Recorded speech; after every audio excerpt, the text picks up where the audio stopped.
안녕하세요. 대단히 반갑습니다. 그릭난 장영TV 이종수입니다. 이번 시간은 1199번째 시간으로 한국 드라마의 특징 7이라는 글을 읽어드리겠습니다. 한국 드라마의 특징 7. 물론 실질적으로 카메라 개수를 늘려 시간을 단축한 경우가 실제로 있기는 하다. 케이블 드라마가 그 예시이다. 응답하라 시리즈, 막대먹은 영애씨 등의 케이블 드라마는 사전 제작이 아니라 단지 TVN과 전담 계약을 한 카메라 회사가 카메라를 세대나 투입하기 때문에 촬영 시간이 압도적으로 짧았을 뿐이다. 웃긴 건 4편분을 몰아서 찍어대는 경우가 있어서 결국 새벽 2시에 퇴근한다. 이러나 저러나 스텝은 개고생.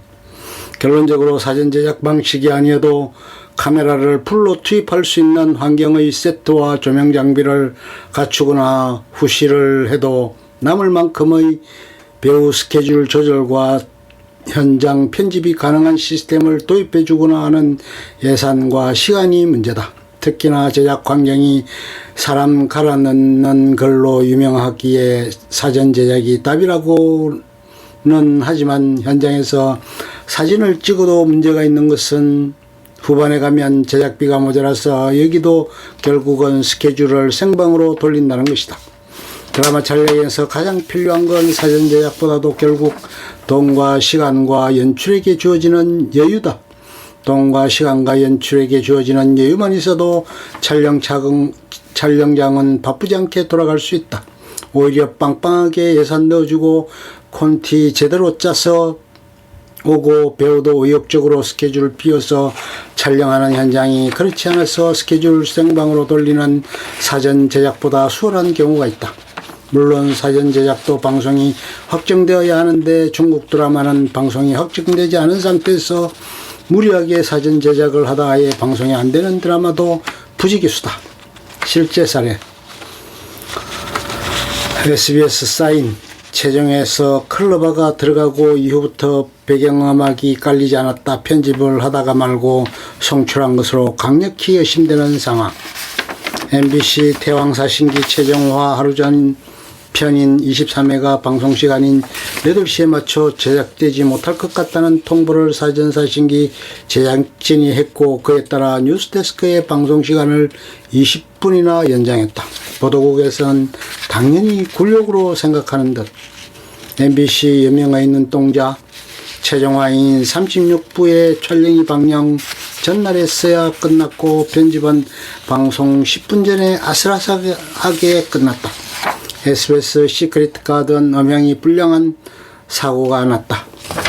KBS 적도의 남자 사성 초유의 블랙아웃 사고가 났다. 생방송 편집을 할 때는 편집이 다 된 부분부터 뚝뚝 끊어서 전달하는데 이 부분에서 편집에 실패한 듯 약 13분가량이 방송되지 못한 채 그대로 프로그램이 끝나버렸고 마지막 회를 약 10분 정도 추가로 방송하였다. SBS 펀치 최종화에서 총 3번의 화면이 멈추는 방송사고가 일어났다. 특히 클로징 직전의 방송사고는 주 조정실의 송출상 실수로 추측된다. TVN 응답하라 1994 18화에서 중간 광고 이후 방송 시작이 약 8분 정도 늦어졌으며 방송 도중 대체 영상물, 방송계 언어로 필러이 약 12분간 방송되는 사고가 일어났다. TVN 화유기 2회 방송 도중 내부 사정으로 방송이 중단되어 자사 프로그램 광고만 10여 분 이상 나왔으며 결국 방송이 강제 중단되는 사상 초유의 방송사고가 발생했다. 제작진은 CG 작업 지연 때문이라고 해명했으며 다음날 최종 완성본이 방영되었다. 그러나 2회가 방송된 시점에서 6회 분량을 촬영하고 있는 제작진의 상황을 볼 때 이후 회차에서도 이와 비슷한 방송 사고가 날 가능성이 높다. 결국 4회 방영을 일주일 늦추는 것으로 결정되었다. 제작진 공식 입장. SBS 빅이슈 14회 11, 12회 방송에서 CG도 입히지 않은 가이드라인용 편집본이 그래도 방송되는 사고가 있었다. 생방송급 촬영 일정이 원인인 듯하다. 결국 방송사고 2주 뒤에 한 주를 결방했다. 현재 법에 의한 근로조건 개선.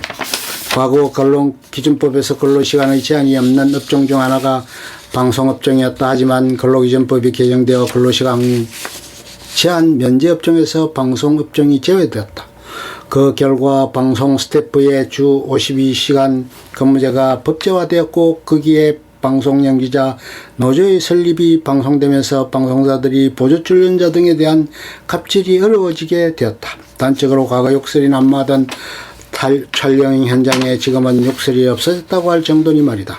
물론 임금의 현실화와 수수료 등 여러 문제가 있으나 과거보다는 엄청 좋은 상황이다. 특히 주 52시간 근무제로 인해서 장시간 촬영이 불가능하게 되자 장시간 촬영으로 인한 문제점이 개선되기 시작하고 있다고 한다. 과거에는 뭐가 됐든 촬영을 많이 하던 시기였는데 이제는 정말로 필요한 씬을 콘티를 짜서 촬영한다고 한다. 과거에는 콘티라는 것의 의미가 전혀 없었는데 지금은 워낙 제작에 대한 제한이 존재하다 보니 그렇게 됐다고 한다. 그리고 촬영시간 제한이 생기면서 과거에는 하루 22시간 촬영이 기본이었으나 이제는 그렇게 하다가는 근기법의 철퇴가 날아간다. 심지어 드라마 촬영팀은 보조 출연을 포함하여 최소 50명, 감독 1명, 스크립트 1명, 조연출 2, 3명, 진행팀 3명, 카메라팀 3명, 조명팀 5명, 오디오팀 2명, 의상 1명, 헤어 1명, 소품 2명, 장비 2명 등이다. 즉 자칫 잘못하다가는 50여 명과 법정 소송이므로 법을 준수하게 된 것이다. 사전 제작인이 뭐니 해봤자 결국에는 모든 문제를 해결하는 것은 법이다. 또한 스태프도 충분히 휴식을 보장하면서 과거와 달리 촬영 현장은 안전사고 비율이 줄어들고 있다고 한다. 특히 PD가 충분히 콘티를 구상하고 오기에 그에 따른 촬영 위치, 장소 선정이 전에 비해 용이해지고 있다고 한다. 기타. 일본에서는 웬만한 한국인이나 일본 내의 한국 팬들보다도 한국 드라마를 많이 본 중년 남성이 있다. 15년 동안 한국 드라마를 1만 시간 500여 편 시청한 일본인 남성 후지와키 구니오 씨가 바로 그 주인공. 후지와키 씨는 모래시계와 자이언트를 최고의 한국 드라마로 꼽았다. 한국 드라마 1만 시간 시청한 일남자 모래시계 자이언트가 최고의 작품. 일본이나 미국은 드라마 중간중간 삽입되는 중간 광고가 있지만 한국 드라마는 그런 게 없었다. 이후 케이블 방송이 활성화되고 케이블 자체 오리지널 드라마들도 제작이 되면서 케이블 및 종합 편성 채널들은 중간 광고를 적극 활용하고 있지만 지상파는 2020년 기준으로 법적으로 중간 광고 삽입이 금지되어 있다. 간간히 중간 광고 허용을 시도하는 움직임이 나오기는 했으나 번번이 무산되었다. 결국 꼼수를 써서 2018년부터는 지상파 평일 야간 드라마의 경우 기존 70분 분량을 2개로 나누어서 하루에 연달아 방영하는 변칙 변성을 했다. 회차 계산은 기존 방식대로 하는 대신 1부, 2부로 나누어 예능과 달리 드라마 쪽은 30분 기준으로 회차를 계산해 원래 16부작이던 드라마가 32부작이 되고 20부작 드라마가 40부작이 되었다. 사전 지식이 없다 보면 장편 드라마로 착각해도 이상하지 않다. 사실 요즘엔 하도 이런 게 많아서 착각하기도 쉽다. 어렵다. 2019년부터 SBS 한정으로 예능처럼 회차 계산을 기존의 70분 기준으로 잡고 1, 2부로 나누고 있다. 스페인의 한 언론에서 한국은 드라마 세계 3대 강국이라는 주제로 기사를 썼다. 실제로 2013, 2018 5년간 미국 58편, 영국 40편, 다음으로 한국 32편이 전 세계의 드라마 수출을 많이 한 국가이다. 드라마 월드는 한국 드라마의 온갖 클리셰를 집대성해서 보여주는 미국 드라마이다. 끝. 좋으면 좋아요, 구독, 알림 설정 눌러주세요. 감사합니다.